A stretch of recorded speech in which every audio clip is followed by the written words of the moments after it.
주신 하나님 말씀은 요한일서 1장 3절에서 4절 말씀입니다. 죄를 짓는 자마다 불법을 행하나니 죄는 불법이라. 아멘. 요즘 시대가 참 많이 혼란스럽죠. 코로나 때문에도 몸을 많이 사리게 되고 이렇게 모이는 것이 참 꺼려지는 상황인데, 그래도 이 자리에 이렇게 나오신 우리 성도 여러분들 주님의 이름으로 환영하고 이 자리를 통하여서 하나님의 은혜가 함께하기를 소망합니다. 오늘 말씀은 죄라는 것은 무엇일까에 대한 내용입니다. 앞서 우리는 계속 율법이 무엇인가에 대해서 생각해 보았죠. 그래서 율법을 통해서 우리가 죄인이라는 것을 깨닫는다고 했습니다. 그래서 율법은 우리가 죄인인 것을 깨닫게 하고 우리가 죄 짓는 것을 억제하는 효과를 가지고 있다라고 했습니다. 왜냐하면 우리 모두에게는 양심이 있어서 선이 무엇인지 악이 무엇인지 희미하게나마 모든 사람들이 다 판단을 할 수 있도록 알 수 있습니다. 하지만 모든 사람의 기준이 다 다르기 때문에, 그리고 또 양심이라는 것이 우리를 강제하는 이 강제성을 가지고 있지 않기 때문에 율법이 있어요. 법적으로 정해져 있어야 사람들이 처벌을 두려워해서 죄를 짓지 않기 위해 이 율법을 지킨다. 사람들이 노력을 하게 된다. 그래서 이 율법이 강제성을 가지고 있다라고 했습니다. 그리고 또 반대로 사람들은 다른 사람들의 시선을 의식하기도 하죠. 그래서 칭찬을 받기 위해서 또는 남들에게 잘 보이기 위해서 일종의 교만으로 율법을 지키는 경우도 많이 있다고 했습니다. 하지만 두려움이나 교만이 동기가 되어서 율법을 지키도록 하는 것은 분명 한계가 있다는 것입니다. 왜냐하면요, 율법을 지키는 것과 반대로 우리가 율법을 어기는 것도 그 동기 가운데에는 두려움이나 교만이 함께 있다는 것이기 때문입니다.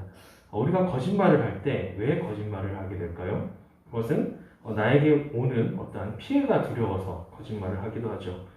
절도나 살인, 그 밖에 다른 범죄를 생각해 볼 때 그 동기가 단순히 남이 미워서 그렇게 하는 경우도 있겠지만, 내 자신의 욕구를 채우기 위해서 또는 내 교만이나 또는 내 삶에서 나에게 어떠한 피해가 오는 것이, 그러니까 이것은 육체적인 피해나 물질적인 피해가 오는 것이 두려워서 그 가운데 시작되는 것을, 이 범죄가 시작되는 것을 우리가 알 수 있다는 거죠. 그러므로 하나님께서 율법을 주신 이유는 우리를 두렵게 하거나 또는 우리를 교만하게 하여서 율법을 행하도록 하는 것이 아니라 사랑의 정신으로 우리에게 율법을 주신 것을 우리가 알 수 있습니다.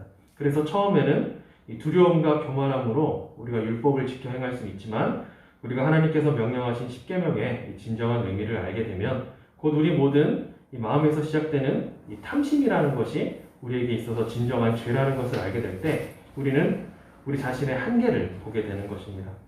그래서 율법은 두 번째 율법을 주신 이유, 내 자신을 바라보게 하는 것이라고 했어요. 그래서 그 결과 내 힘으로 율법을 지킬 수 없는 존재, 나의 한계를 깨닫게 되고, 그러므로 내 스스로 구원받을 수 있는 길이 없다라는 것을 깨닫게 되는 거죠. 그리고 우리를 위해서 모든 율법의 요구를 이루어 주신 예수 그리스도를 바라보게 되는 것입니다. 우리가 예수 그리스도를 바라본다는 것은 우리 주님께서 이루어 주신 그 모든 구원을 바라보는 것과 동시에 예수님의 삶을 바라보는 것입니다. 왜냐하면 예수님의 삶을 통해서 우리가 하나님의 형상으로 어떻게 살아야 하는지를 보여주셨기 때문이죠. 그리고 그 삶을 통해서 예수님은 모든 율법의 요구를 이루어 주셨고, 이제는 우리가 주님을 따라, 주님의 삶을 따라 살아가기를 우리 스스로 원하게 되기 때문입니다. 그리고 그러한 삶을 살아가는 방법을 하나님께서는 율법으로 주셨다라고 했죠. 그래서 우리의 삶을 통해 우리는 하나님을 사랑하는 것, 그리고 우리 이웃을 사랑하는 것이 하나님의 형상으로서 바른 삶을 살아가는 것이다. 그리고 우리가 율법을 온전히 지키며 행하며 살아가는 것이다 라고 할 수 있습니다. 그렇다면 오늘 이 말씀의 제목처럼 우리가 율법을 통해서 우리가 죄인인 것을 이제 깨달았다면, 구체적으로 이 죄라는 것은 무엇을 말하는 것일까요? 우리가 율법이라는 것을 생각할 때 그것은 필연적으로 당연히 율법을 통해 우리가 죄인인 것을 깨달았다면 성경이 말하는 죄는 무엇인가, 이것을 우리가 당연히 알아야 된다는 것이죠. 우리가 여기서 조금만 더 생각을 해보면 율법이라는 것을 어기는 것이 죄니까 십계명을 어기는 것이 죄가 될 수 있습니다. 그렇겠죠? 그러니까 하나님 외에 다른 신들을 섬기는 것, 그것이 죄가 될 수 있고, 우리가 우상을 만들고 그것을 섬기는 것, 하나님의 이름을 망령되게 부르는 것, 안식일을 지키지 않는 것, 부모님에게 불효하는 것, 살인하는 것, 간음하는 것, 도둑질하는 것, 거짓말하는 것, 다른 사람의 것을 탐내는 것, 이것이 죄다라고 할 수 있는 것이죠. 그런데 이것을 단순히 이렇게 표면적으로 이 행위에 따라서 우리가 죄라고 한다면 좀 애매모호해지는, 곤란해지는 부분들이 많이 있는 거예요. 만일 부모에게 굉장히 못되게 구는 어느 한 불효자가 있다라고 생각해 봅시다. 이 불효자는 죄인일까요, 아닐까요?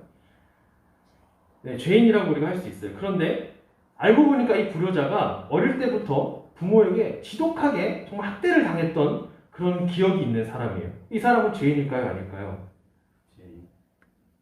네. 좀 애매해지는 거죠. 그렇죠? 부모가 죄인일까요? 이 자녀가, 불효자가 죄인일까요?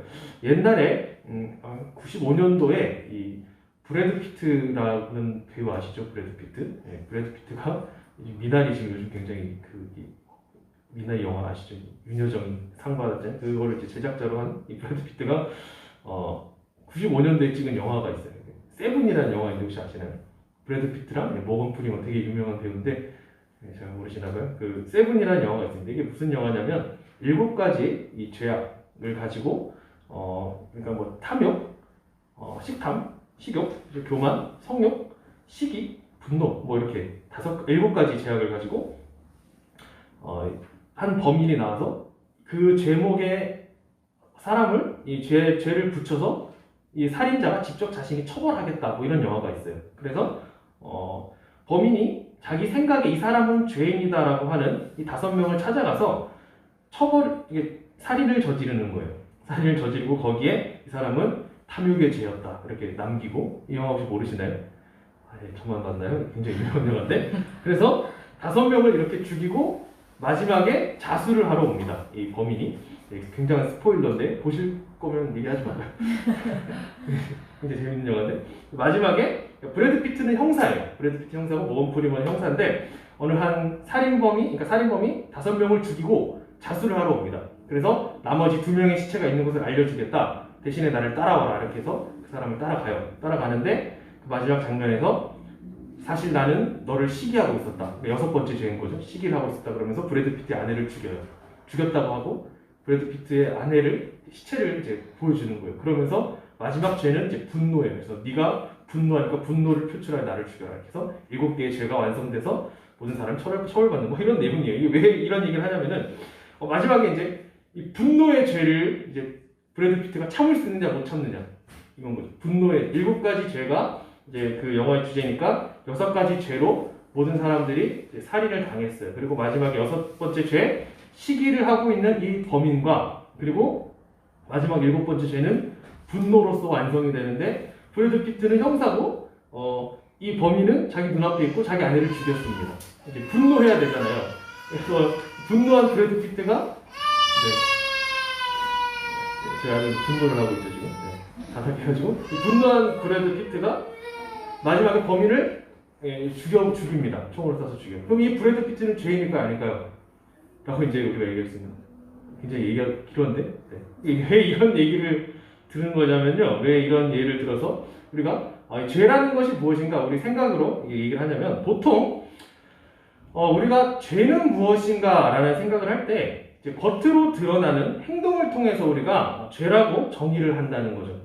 그래서 다른 사람에게 얼마나 더 큰 피해를 주었는가 이것을 생각해서 누가 더 큰 죄인인가 이것을 판단한다는 거예요.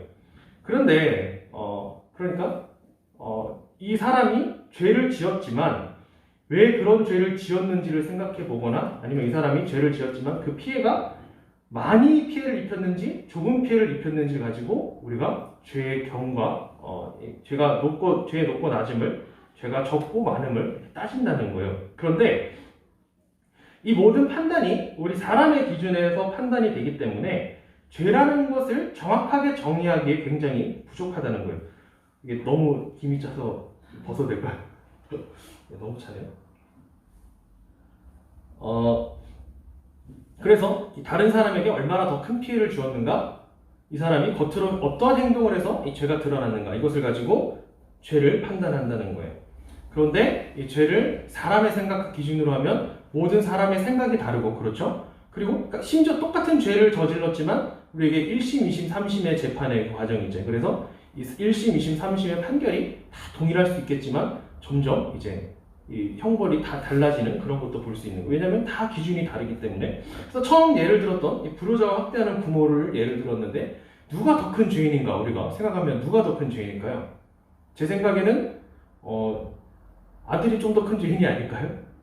그렇죠? 어쨌거나 부모를 이제 뭐 공경을 해야 되니까. 근데 이 그냥 자녀가 없는 그런 입장에서는 부모가 잘못이다 이렇게 생각을 할 수도 있을 거예요. 그렇죠? 학대했던 부모가 만약에 이제 평생을 학대한 한 20년 정도 학대를 했고 이 불효자는 한 1년 정도 불효를 했으면 누가 더 잘못을 한 거죠? 애매한 거죠. 그렇죠? 그런 거예요. 아니면 뭐 20년 동안 이 사람은 20년 동안 조금씩 학대했는데 이 불효자는 1년 동안 확 불효를 했다. 그러면 또 어떻게 판단할 것이냐. 그러니까 이것이 굉장히 애매해지는 거예요. 다른 예를 한 번 더 들어보도록 하겠습니다. 한 무슬림이 이제 무슬림이라고 하는 것은 이슬람을 믿는 사람들, 그래서 무슬림이라고 하죠. 무슬림이 이제 개종을 했다고 생각을 해보는 거예요. 그런데 그 나라에서 기독교로 개종했다라고 하면 돌에 맞아 죽습니다. 이슬람 법에 의해서 죽어요. 그 상황에서 이 사람이 예수님을 믿는 것을 숨기는 것, 그리고 예배를 드리지 않는다면 그는 죄인일까요, 아닐까요? 네, 자꾸 어려운 문제만 드리죠. 이런 문제는 왜 이런 질문을 드리냐면 내가 예배 드리는 것이 다른 사람에게 피해를 줍니까 안 줍니까? 지금 뭐 우리가 이렇게 지금은 예배 드린다고 하면 왜 남한테 피해 주냐 자꾸 모이지 마라 뭐 이런 얘기를 하겠지만 이제 우리가 평소 상식적으로 한번 생각해 보는 거예요. 예배를 드리는 것, 내가 예수님 믿는 거, 남에게 피해를 줍니까 안 줍니까? 그러니까 이 일반적으로 다른 사람에게 피해를 주는 게 죄라고 생각하기 때문에 이 종교는 죄의 문제가 아니다, 다른 범주다라고 생각하게 되는 거예요. 우리도 헷갈리는 거예요. 예수님께 예배 드리는 게 예배를 드리지 않는 게 이 무슬림 이 환경에서 이슬람 환경에서 예배를 못 드리는 게 죄인가 죄가 아닌가? 그러면 다른 문제를 한번 더 드려보도록 하겠습니다. 네, 생각하는 재미있으시죠? 재미없어요? 자, 낙태는 죄일까요 아닐까요? 우리는 죄라고 말합니다. 왜냐하면요, 낙태는 성경에서 살인이다 라고 얘기를 하고 있기 때문이죠. 그런데 세상에서는요, 다른 사람에게 피해를 주는 것이 죄라고 생각하기 때문에 그 피해의 대상이 누구죠? 낙태를 할 때 피해 대상이 누구예요? 우리가 생각할 때 누가 피해 대상이에요? 살인을 당하는 아이가 피해자인데 세상에서는 이 산모가 피해자가 되는 겁니다. 왜냐하면 태아를 생명으로 인정하지 않아야 생명이 아니니까 피해자는 이 산모가 원해서 임신을 했든 원하지 않아서 임신을 했든지 간에 어쨌거나 이 여성을, 이 산모를 피해자로 만들어야 되기 때문에 그래야 낙태가 죄가 아니다라고 말하기 편하기 때문에 이 낙태를 이 피해자가 이 아기가 아니라 이 산모를 만드는 거예요. 아기는 생명이 아니다. 그렇게 얘기를 해야 되는 거예요. 그러므로 이러한 이 세상의 생각과 관점으로 우리 인간의 생각으로 이 율법을 바라보게 된다면 모든 것이 다 애매모호해질 수밖에 없습니다. 그래서 모든 것은 지금 우리가 살고 있는 시대를 흔히 포스트 모더니즘이라고 얘기를 합니다. 포스트 모더니즘의 특징은 그때 예전에 말씀드렸던 것 같은데 절대적인 기준은 없다. 모든 것이 다 옳다. 모든 것이 다 정답이 될 수 있다. 그러니까 절대적인 기준은 없다라고 하는 것이 현대 사회의 특징이죠. 절대적인 기준이 있는 것, 세상의 논리로는 절대 그럴 수 없는 것이기 때문이에요. 그런데 우리가 말하는 이 성경에서 말하는 이 모든 죄는 이 사람에게 연결하는 것이 아니라 바로 하나님과 연결해서 설명을 하고 있다는 거예요. 우리가 계속 지금 보고 있는 이 교리문답은 UCT 교리문답이라고 하는데 이것을 따라서 우리가 이제 말씀을 이어가고 있는데 제 16문이거든요 오늘이. 네, 모르셨겠지만 16문이에요. 죄는 무엇입니까? 라는 질문에 답을 뭐라고 하고 있냐면 죄는 하나님이 창조하신 세상에 살면서 하나님이 창조하신 세상에 살면서 하나님을 거부하거나 무시하는 것입니다. 하나님과 상관없이 살면서 그분을 거스르고 하나님이 율법에서 요구하시는 대로 살지도 행하지도 않는 것입니다. 그 결과 우리는 죽음에 이르고 모든 피조물은 파괴되었습니다. 이렇게 답을 하고 있어요. 그러니까 성경이 말하는 것이 뭐냐면 죄라는 것이 단순히 다른 사람한테 피해를 주는 것, 그러니까 사람과 사람 사이의 관계에서부터 죄가 시작하는 것이 아니라 하나님을 거부하는 게 죄라는 겁니다. 하나님을 무시하는 게 죄고 하나님과 상관없이 살아가는 삶이 바로 죄라는 거예요. 이것이 무엇인가? 하나님과의 관계가 단절된 것이 죄다라고 말하는 거예요. 그러니까 우리가 일반적인 세상에서 죄를 논할 때는 사람과 사람 사이에서 이 관계가 깨어질 때 그것이 이 죄의 시작이라고 보지만 성경은 하나님과의 관계가 깨어지는 것을 바로 죄라고 말한다는 거예요. 그렇다면 왜 하나님과의 관계를 거부하는 것, 무시하고 상관없이 사는 것을 죄라고 정의할까요? 왜 성경은 그렇게 얘기할까요? 그 이유는 바로 하나님께서 이 세상을 창조하셨기 때문이에요. 그러니까 죄라는 것을 정의할 때 아까 뭐라고 했냐면 하나님을 거부하고 무시하고 상관없이 사는 것이라고 말씀드렸는데 그 앞에 이렇게 말하고 있는 거예요. 하나님이 창조하신 세상에 살면서, 그렇죠. 하나님께서 창조하신 이 세상에 살면서 하나님을 무시하고 하나님과 상관없는 삶을 사는 것, 그게 죄라는 거예요. 세상이 판단하는 죄의 기준은 굉장히 애매모호하기 때문에 절대적인 기준이 없습니다. 그래서 죄의 기준이 애매모호하기 때문에 앞에 예를 들었던 학대하는 부모와 불효자 이것에 대해서 누가 죄인인지에 대한 의견이 다 달라질 수가 있어요. 그렇죠? 세상 지나가는 사람들에게 물어보고 이렇게 구체적으로 이렇게 말을 했을 때에 100이면 100사람이 다 의견이 다를 겁니다. 그런데 이 죄의 기준을 하나님 앞에 두면 어떻게 될까요? 하나님 앞에 죄의 기준을 둔다면 이 세상을 창조하시고 모든 것을 다스리시고 정말 절대적으로 공의로우신 하나님께서 죄의 절대적인 기준을 가지고 계신다면 그러면 선과 악이 명확하게 구분이 되는 겁니다. 절대적인 기준이 있기 때문이에요. 하나님께서 절대적인 기준이 된다라고 할 때 이제 우리는 한번 생각을 해보는 거예요. 다시 한번 생각을 해볼게요. 하나님께서는 절대적인 기준이십니다. 그래서 예를 들어서 살인을 한 죄인이 있고 지나가다가 어떤 기물을 파손한 죄인이 있습니다. 둘 중에 누가 더 큰 죄인일까요? 어려우세요? 사람 죽인 거하고 물건 망가뜨린 거하고 어떤 게 더 큰 죄죠?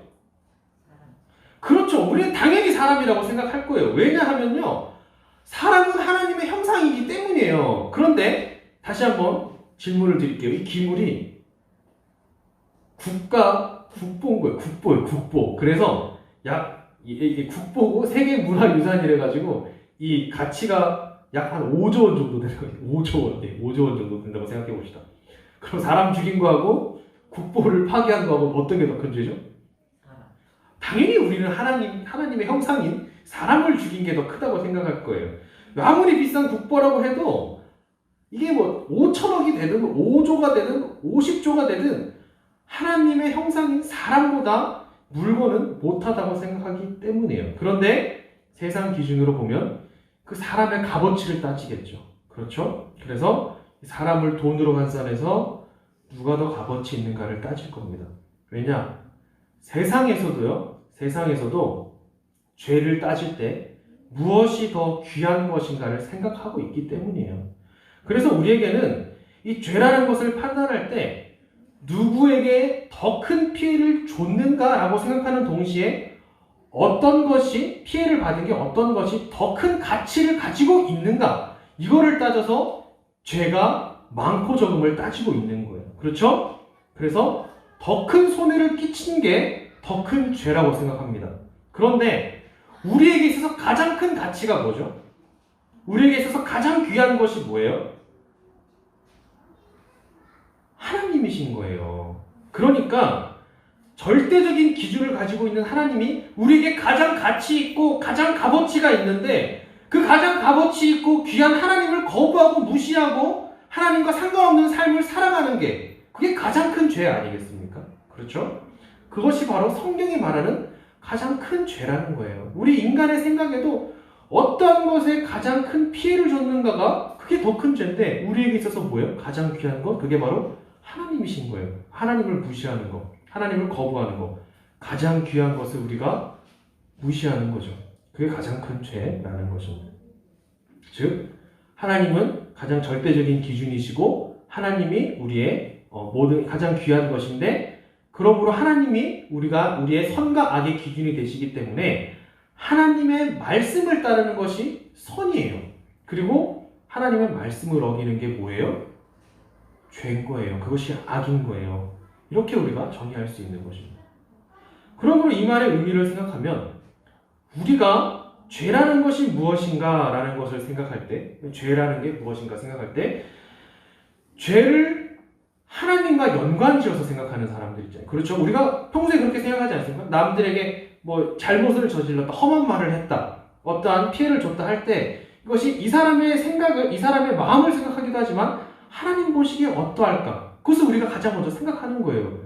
아니에요. 정말 그렇게 하나님 보시기에 되게 민망한 상황들, 그것이 우리에게 정말 이렇게 죄라고 생각하게 되는 거잖아요. 그 마음에는, 그렇게 생각하는 사람들 마음에는 하나님이 그 마음에 가장 가치를 가지고 있는 사람인 거고, 반대로 그렇지 않다. 내가 죄를 지었을 때 하나님과 연관지어서 이 죄를 생각하지 않는 사람들은 하나님과의 관계가 단절된 사람이다 라고 우리가 볼 수 있는 거예요. 우리가 평소에 어떤 생각을 가지고 살아가고 있는가? 우리가 잘못했을 때 사람을 바라보면 민망해하는가? 우리가 하나님을 생각하면서 내가 이렇게 살면 안 되는가? 우리의 평소에 어떻게 사는지 이제 생각을 해보시면 나의 영적인 상태가 어떤지 좀 알 수 있겠죠. 그렇죠? 자, 그렇다면 하나님께서 이 선과 악의 절대적인 기준이 되시고요. 또 우리가 하나님과의 관계가 단절된 것, 이것이 죄라고 한다면, 그럼 이제 우리는 이렇게 질문할 수 있습니다. 죄는 누가 만들었을까? 죄는 누가 만들었을까요? 무신론자들은 이렇게 얘기를 합니다. 하나님께서 모든 것을 창조하신 것이 맞는가? 이거는 우리가 당연히 그렇다고 하죠. 그렇죠? 하나님께서 모든 세상을 창조하시고 모든 것을 창조하셨다면 하나님 죄를 창조하셨겠네? 하나님 악을 창조하셨겠네? 그러므로 하나님께서 존재하신다면 하나님은 죄를 만드신 분이니까 하나님은 악한 하나님이다 라고 우리에게 얘기합니다. 어떻습니까? 맞는 것 같아요? 하나님 죄를 창조하셨을까요? 그럴까요? 네, 하나님께서는 사람과 세상 모든 만물을 창조하셨습니다. 그리고 특히 사람을 하나님의 형상으로 창조하셨죠. 그렇죠? 그리고 이 사람은요, 하나님의 말씀대로 살아갈 수 있는 능력을 주셨어요. 우리는 이것을 자유의지라고 합니다. 이 자유의지를 통해서 사람은 하나님을 사랑할 수 있고 하나님의 말씀에 순종하여 살 수 있는 능력이 주어진 겁니다. 여기서 우리가 왜 무엇 할 수 있는 능력이 주어졌다라고 표현하냐면, 하나님께서는 사람을 단순히 명령에 복종하도록 만드는 그런 로봇으로 만든 게 아니라는 거예요. 그래서 우리가 개를 한 마리 키워도 강아지가 자기 의지를 가지고 우리에게 달려와서 꼬리를 흔들면서 반가워할 때 기쁜 것이지, 프로그램된 로봇 강아지가 내가 집에 들어왔을 때 꼬리를 흔들고 온다, 이것이 기쁘겠습니까? 그렇죠? 우리의 자녀가 엄마 아빠 사랑해요 할 때 너는 그렇게 무조건 하도록 해 라고 했을 때 이 사랑해 라고 하는 말이 우리에게 기쁨이 있을까요? 아니면 이 아이가 정말 이 벅차오르는 감정으로 정말 이 자발적으로 우러나는 마음으로 우리에게 아빠 사랑해요, 엄마 사랑해요 라고 할 때 기쁠까요? 그렇죠? 네. 하나님께서 우리 인간들을 창조하실 때 자유의지를 가지고 하나님 말씀에 자발적으로 순종하고 하나님을 자발적으로 기쁨으로 사랑할 때, 그럴 때 진짜 인간 관계가 형성이 되는 거죠. 그렇죠? 관계가 형성이 되는 거예요. 그렇기 때문에 하나님께서 창조하신 사람은 하나님 말씀에 따라 살아갈 수 있는, 곧 하나님 말씀을 따라 살아가는 것이 선이라고 했습니다. 그렇죠? 이 선을 행할 수 있는 이 능력이 있지만 그와 반대로 어떤 게 있죠? 하나님의 말씀에 따라 살아가지 않을 수도 있는 선택권이 있는 거죠. 그래서 하나님을 사랑하지 않을 수도 있는 것이고 선을 행하지도 않을 수도 있는 것, 그 능력이 동시에 있던 거예요. 그리고 이런 선택 가운데 하나님을 사랑하기로 결정해서 하나님을 사랑하는 것이 하나님이 원하시는 진정한 사랑의 교제였다. 이 얘기를 왜 말씀드리냐면 이 죄라는 것에 대해서 설명하기 위해서요. 그런데 우리가 잘 알고 있듯이 이 관계가 어떻게 됐어요? 하나님과 우리 인간의 관계가 깨어져 버렸죠. 그래서 이 선과 악을 알도록 하는 나무의 열매를 먹은 것이 단순히 이 열매를 먹고 이 죄의 성분이 우리에게 들어온 것이 아니라 하나님을 사랑하지 않도록 한 선택이라고 했어요. 선택, 인간의 선택. 그래서 이 선택을 통해서 사망의 결과가 나타나게 된 거예요. 결국은 이 말이 무엇인가? 하나님께서 죄를 만드신 것이 아니라 인간의 선택이 죄를 가져왔다라고 할 수가 있습니다. 왜 그렇게 얘기할 수 있냐면 창세기 1장에서 하나님은 이 빛을 만드셨죠. 그렇죠? 빛을 만드셨어요. 그런데 하나님은 빛을 만드실 때 빛만 만드셨을까요? 아니면 빛과 어둠을 만드셨을까요? 오늘은 질문을 많이 하는 하나님은 빛을 만드셨습니다. 그런데 어둠을 만드셨을까요? 만들지 않으셨을까요? 네. 창세기 1장 3절에서 4절 이렇게 말하고 있습니다. 잘 들어보세요. 하나님이 이르시되 빛이 있으라 하시니 빛이 있었고 빛이 하나님이 보시기에 좋았더라. 하나님이 빛과 어둠을 나누사. 어둠을 만들었다는 얘기가 있습니까? 없습니까? 하나님은 어둠을 만들지 않았어요. 다만 빛에서 어둠을 나누신 거예요. 이게 무슨 말이냐? 빛이 있고 빛이 비추지 않는 것이 어둠이라는 거예요. 이 말은 어둠이라는 것은 어떠한 존재하는 것이 아니라 하나님께서 빛을 비추지 않는, 빛이 없는 상태, 그것이 바로 어둠이라는 거예요. 다시 이것을 좀 더 재미있게 설명을 해드리면, 제가 문과이기 때문에 과학은 잘 알지 못합니다. 그런데 예전에 어떤 유튜브 영상에서요, 이 아인슈타인이 어릴 때 이런 이 논증을 했다, 이것을 이제 나오는 그 영상이 하나 있었어요. 그래서 뭐냐면은 말씀드린 대로 무신론자인 선생님이 하나님은 존재하지 않는다. 왜 만약에 존재한다면 하나님이 악을 만들었다, 죄를 만들었다. 그러므로 하나님은 악한 하나님이다. 이런 얘기를 했어요. 그럴 때 이 아인슈타인이 이런 얘기를 했다고 합니다. 추위라는 것은 존재합니까? 존재하지 않습니까? 추위, 우리가 느끼는 추위, 차가움, 이게 존재합니까? 존재하지 않습니까? 네, 물리학 법칙에 의하면요, 이 추위를 느끼는 것은 열이 존재하지 않는 상태를 말한답니다. 추위는 존재하지 않는 거예요. 열이 없는 것이 바로 추위인 거예요. 어둠이 존재하는가 존재하지 않는가? 아까 말씀드린 대로 하나님이 빛을 창조하셨지만 어둠을 창조하지 않으신 거예요. 어둠은 빛이 없는 상태를 말하는 거예요. 그래서 이 빛이라는 것은 연구가 가능하지만, 연구를 할 수 있지만 어둠은 연구가 불가능하다고 합니다. 어둠은 그냥 어둠인 거예요. 그러므로 악이라고 하는 것은 존재하지 않는 것입니다. 왜냐? 그것은 어둠과 추위와 같다는 것이죠. 하나님은 악을 창조하신 것이 아니라 악이라고 하는 것은 하나님의 사랑을 자기 마음에 가지고 있지 않을 때 나타나는 결과물일 뿐이다. 이렇게 얘기를 했다고요. 사실 이 얘기는 이제 어거스틴이 한 얘기인데, 이것을 이제 아인슈타인이 그렇게 얘기를 했다라고 합니다. 악이라고 하는 것은 하나님이 창조하신 것이 아니라 사람이 하나님의 사랑의 마음을 잃어버렸을 때 나타나는 결과. 그렇죠. 그러므로 하나님께서는 이 선을 창조하셨지만 그 결과로 선을 행하지 않을 때 나타나는 악이 필연적으로 존재하게 되었다는 겁니다. 그러므로 죄라는 것은요, 결국은 하나님과의 관계에서 시작이 되는 것인데, UCT 교리문답 16문에서 죄라는 것을 말할 때 죄는 하나님을 거부하고 무시하고 관계없는 삶을 죄라고 말하고, 그 결과 죽음에 이르게 되어서 모든 피조물이 파괴되었다라고 말합니다. 하나님의 사랑을 잃어버린 상태, 그것이 바로 죄고 사망이고 모든 것의 죽음이라는 것이죠. 결국은 절대적인 기준이신 하나님과 멀어지게 되는 것, 관계가 단절되는 것, 그것이 죄고, 아담의 범죄한 이유로 우리 인간의 자유의지는 우린 자유의지를 가지고 있지만 이 자유의지는 이제 망가지게 되었습니다. 흐트러지게, 깨어지게 된 거예요.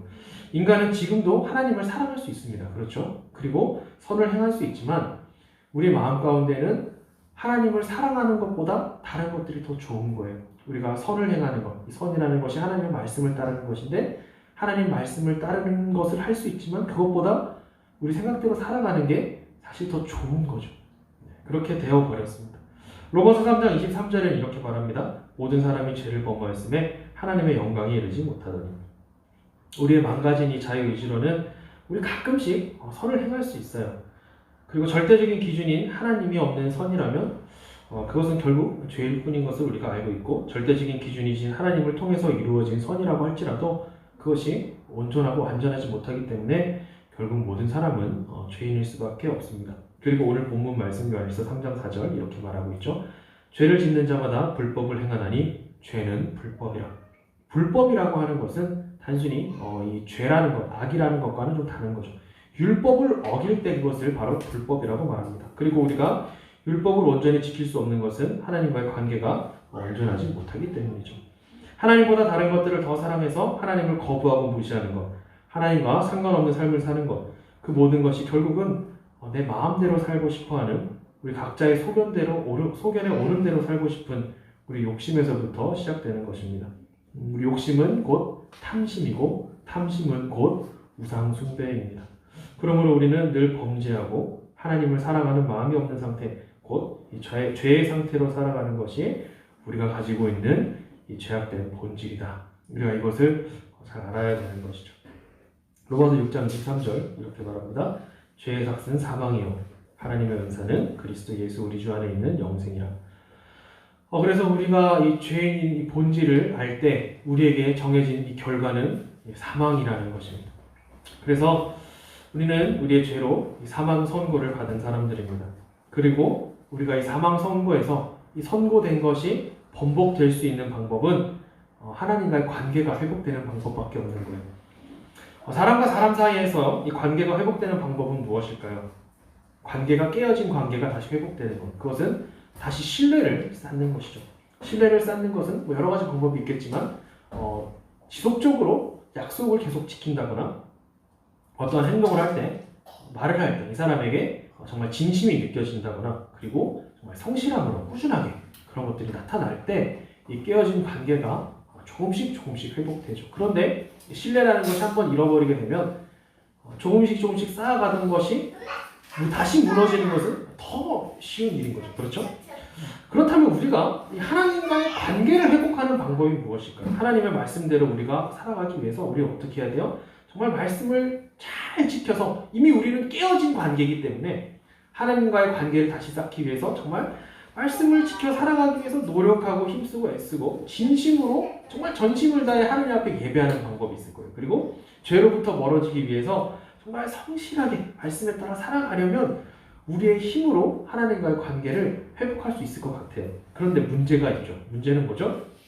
우리가 그렇게 매일 매 순간 꾸준하게 성실하게 하나님의 공의로우신 그 하나님의 이 요구를 율법의 요구를 우리가 매일매일 매 순간 매 시간 이루면서 살아갈 수 있느냐 하는 것이죠. 우리는 그렇게 할 수 없습니다. 왜냐? 우리가 아무리 최선을 다해도 아무리 노력하고 기도하고 정말 옛날에 이 수도사들이 이제 해도 안 되니까 어떻게 하죠? 자신의 몸을 이제 학대하기 시작하죠. 정신을 집중하기 위해서. 그런 방법을 쓰더라도 마음에서부터 시작되는 우리의 탐심과 욕심, 이 생각의 죄들을 우리가 도저히 막을 길이 없다는 거예요. 그런데 죄의 삭은 사망이라고 하는 함과 동시에 하나님의 은사는 무엇이죠? 바로 선물을 얘기하는데 이 선물이 바로 그리스도 예수 우리 주 안에 있는 영생이다라고 말합니다. 우리가 해결할 수 없는 아무리 힘쓰고 애쓰고 정말 노력해도 할 수 없는 이 죄의 문제를 누가 해결하셨냐면 죄가 없으신 분이 예수님께서 해결하셨다는 거예요. 예수님은 하나님을 거부하신 적이 없는 분이시죠. 예수님은 하나님을 무시한 적이 없으시고 하나님과 상관없는 삶을 사신 적이 없는 분이에요. 오히려 모든 율법의 요구대로 사셨고 하나님의 뜻대로 사신 분입니다. 늘 하나님께 순종했고 하나님을 생각하는 그 생각과 행동이 같으신 동일한 분이셨죠. 자신의 탐심과 욕심대로 살지 않으시고 모든 것이 완전하신 분이셨습니다. 그리고 이 완전하신 예수님께서 우리의 죄를 위해서 죽으심으로 우리의 사망의 형벌을 대신 지셨고 그 결과 하나님과 우리의 관계가 다시 회복되는, 다시 맺어지는 그런 결과를 가져오게 되었던 것이에요. 우리의 노력이 아니라 예수님의 순종과 죽으심으로 하나님과의 관계가 회복된 거예요. 그래서 오늘 본문 요한일서 3장 4절에 이어 3장 5절에 이렇게 말합니다. 그가 우리 죄를 없애려고 나타내신 것을 너희가 아나니 그에게는 죄가 없느니라. 하나님은 선하신 분입니다. 우리는 그것을 믿어요. 그러므로 하나님은 우리를 괴롭게 하려고, 우리를 힘들게 하려고, 우리를 죄책감에 빠지게 하기 위해서 이 죄를 창조하신 분이 아니에요. 오히려 우리와 완전한 사랑의 관계를 맺기 위해서 우리에게 자유의지를 주신 분입니다. 그리고 이 자유의지를 통해서 이제는 우리가 자발적으로 하나님을 사랑할 수 있는 능력이 있어요. 물론 이 아담을 통해서 아담이 하나님을 사랑하지 않기로 선택함으로 말미암아 우리 모든 인류가 죄인이 되었고 우리에게도 여전히 원죄가 있지만, 그래서 하나님을 사랑하는 것보다 하나님과 상관없는 삶을 살아가는 것이 더 기쁘게 느껴지는 그런 존재가 되었지만, 이제는 우리가 율법을 통해서 죄가 무엇인가를 완전히 알게 되었고 이 죄의 문제를 우리 스스로 해결할 수 없다, 그것을 인정할 수 있는 존재가 된 거예요. 그리고 이 모든 죄의 문제를 죄가 없으신 예수 그리스도를 통해서만 하나님과의 관계가 회복된다는 것을 알고, 이제 그것을 믿음으로 우리는 우리의 망가진 자유의지가 매일매일 살면서 조금씩 회복되고 있음을 믿으시길 바랍니다. 우리는 이제 선을 행할 수 있게 되었어요. 선은 하나님을 사랑하는 것이에요. 모든 죄는 하나님이 없다고 생각하는 우리의 교만과 탐심에서부터 시작됩니다. 그러므로 하나님과의 관계가 회복된 사람들은 하나님을 무시하거나 하나님을 거부하거나 하나님이 내 삶에서 아무런 상관이 없다고 생각하며 살아가지 못하는 사람들입니다. 그리고 하나님께서 우리에게 요구하신 율법을 보면서 우리가 그렇게 살지 못함을 보며 내 자신을 보고 그렇게 살지 못하는 내 자신을 보면서 슬퍼하고 이제는 예수님처럼 살아가기 위해서 노력하며 살아가게 될 것입니다. 우리가 죄를 짓는 것을 멈추지는 못합니다. 하지만 이제는 죄를 사랑하는 것을 우리는 이제 멈추며 살아갈 수 있게 된 것입니다. 늘 우리는 선택을 하면서 살아갑니다. 그 선택은요, 하나님을 사랑하는 것과 하나님 외에 다른 것들을 사랑하며 살아가는 것입니다. 그리고 분명 성경은 하나님을 사랑하는 것이 선이고 하나님을 사랑하지 않는 것이 악이다 라고 말합니다. 절대적인 하나님이 모든 것의 기준이시고 가치이기 때문입니다. 우리 매일의 삶 가운데 진정한 가치와 기준을 두고 그것을 바르게 잡고 살아가는 우리 모두가 되기를 소망합니다. 우리의 모든 생활과 우리의 모든 선택 가운데에 죄를 사랑하기보다는 하나님을 더 사랑하는 우리 모두가 되기를, 그래서 이제는 내 탐심과 욕심이 아닌 예수 그리스도를 내 마음에 품고 죄를 미워하며 늘 하나님과 동행하는 삶을 살아가는 우리 모두가 될 수 있기를 주님의 이름으로 소망합니다. 저도 이 삶을 살아가다 보면 정말 말씀대로 살아가지 못하는 제 자신을 바라볼 때가 너무나 많이 있어요.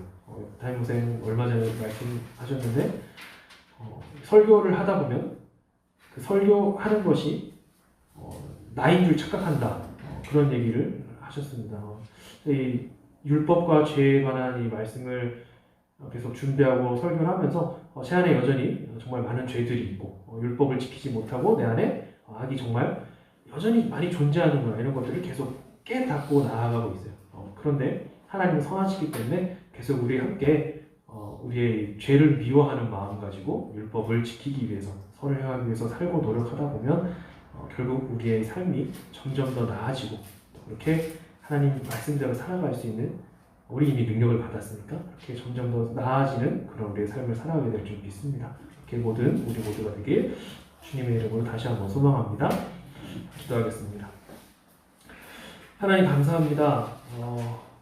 우리의 매일의 삶 가운데 우리는 수많은 선택의 앞에 서서 살아갑니다. 한 가지의 선택은 하나님을 사랑하는 것이고 그것이 바로 선을 행하는 것이고, 다른 하나의 선택은 우리가 죄를 사랑하고 하나님을 무시하거나 거부하거나 하나님 없는 삶을 살아가는 그 두 가지 선택 앞에 우리 매일 서 있습니다. 하나님, 이 삶의 선택 가운데에 우리가 바른 선택할 수 있도록, 선을 선택할 수 있도록, 하나님을 사랑하는 삶을 선택할 수 있도록, 하나님 말씀을 선택하는 삶을 살아갈 수 있도록 우리를 지켜주시고, 또 그렇게 살아가지 못할 때에 우리가 낙심하거나 낙담하여 쓰러져서 죄책에 빠지는 것이 아니라 그럼에도 불구하고 우리를 품어주시고 사랑해주시는 예수님의 은혜에 힘입어 다시 한번 일어서고 바른 선택을 할 수 있는 우리 모두가 될 수 있도록 도와주시옵소서. 감사합니다. 이 모든 기도 예수님의 이름으로 기도합니다. 아멘.